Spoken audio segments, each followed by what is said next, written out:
जिस फिल्म में बस्तर जैसे फिल्म है जिसमें कहा गया कि जेएनयू के छात्रों को सड़क पर खड़े करके गोली मार देना चाहिए।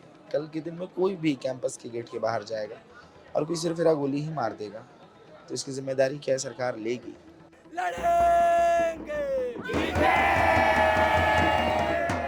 सरजील इमाम, उमर खलील, मिरान हैदर, ये तमाम लोग हैं हमारे दोस्त हैं। तो हम जाति विनाश के संघर्ष में हम शामिल रहते हैं, हम वर्ग संघर्ष में रहते हैं, हम इस कैंपस में ज़्यादा से ज़्यादा लोग पढ़ सके उस संघर्ष में रहते हैं।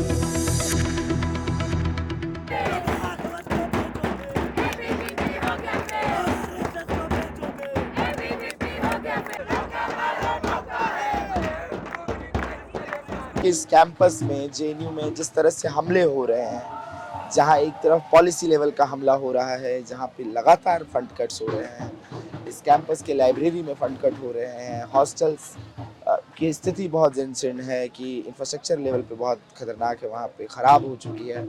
और हम देखते हैं कि उसके साथ साथ इस कैंपस में फेलोशिप को रोक के रखा गया है कि उसको बढ़ने ही नहीं दिया जाए, जबकि देश भर में महंगाई बढ़ रही है लेकिन फेलोशिप वहीं की वहीं है। तो इन सारे सवालों पर हमने चुनाव में हम आए थे।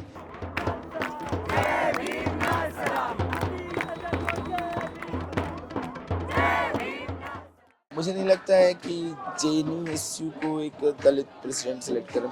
चुनाव लड़े हैं, कई लोग चुनाव लड़े हैं इस कैंपस में जो दलित समाज से आते हैं, लेकिन इस कैंपस में अमूमन ये रवायत रही है कि संघर्ष करने वाले लोगों को लोग सराखे पर रखते हैं। संघर्ष करने वाले जो हमेशा संघर्ष के मैदान में रहते हैं, उनको लोग अपनाते हैं, उनको मानते हैं, उनको जानते हैं, उनको समझते हैं। और देखिए ना कि हम लोग यहाँ पे संघर्ष किस बात की कर रहे हैं।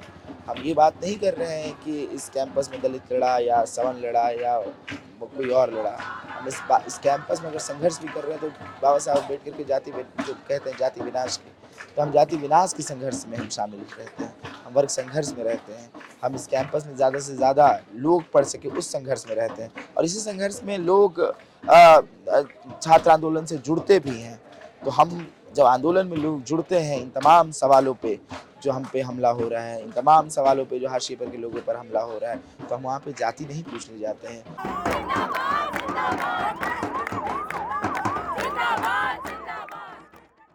इस तरह की फिल्में बनती हैं तो सबसे पहले तो ये बदनाम करने के लिए बनती है कि यहाँ के छात्र क्यों बोलते हैं। सरकार को बहुत चुभता है कि इतने कम पैसे में इतना बेहतर पढ़ाई करने वाले छात्र सरकार के खिलाफ क्यों बोलते हैं, पहली चीज़ ये है। और देखिए ना कि अगर कल के दिन में जिस फिल्म में बस्तर जैसे फिल्म है जिसमें कहा गया कि जेएनयू के छात्रों को सड़क पर खड़े करके गोली मार देना चाहिए, कल के दिन में कोई भी कैंपस के गेट के बाहर जाएगा और कोई सिर्फ गोली ही मार देगा, तो इसकी जिम्मेदारी क्या है सरकार लेगी। तो इस तरह के हमले हम पर लगातार हो रहे हैं। इस कैंपस में जो बीजेपी का आरएसएस का जो स्टूडेंट विंग है एबीवीपी, वो लगातार वायलेंस कर रहा है, छात्रों को मार रहा है, कॉमन छात्रों के सर फोड़ दे रहा है।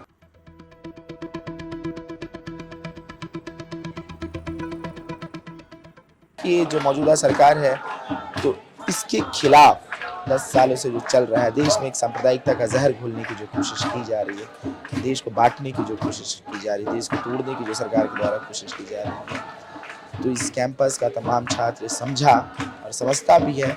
तो उन्होंने बतौर जवाब दिया है कि आने वाले वक्त में भी 2024 का जो आम चुनाव होने वाला है उसमें भी बीजेपी को निरस्त करेंगे, बीजेपी को सत्ता से बेदखल करेंगे। जहाँ तक प्रोपेगेंडा फिल्मों का सवाल है तो उसके खिलाफ भी हम बोलेंगे और लगातार बोलेंगे।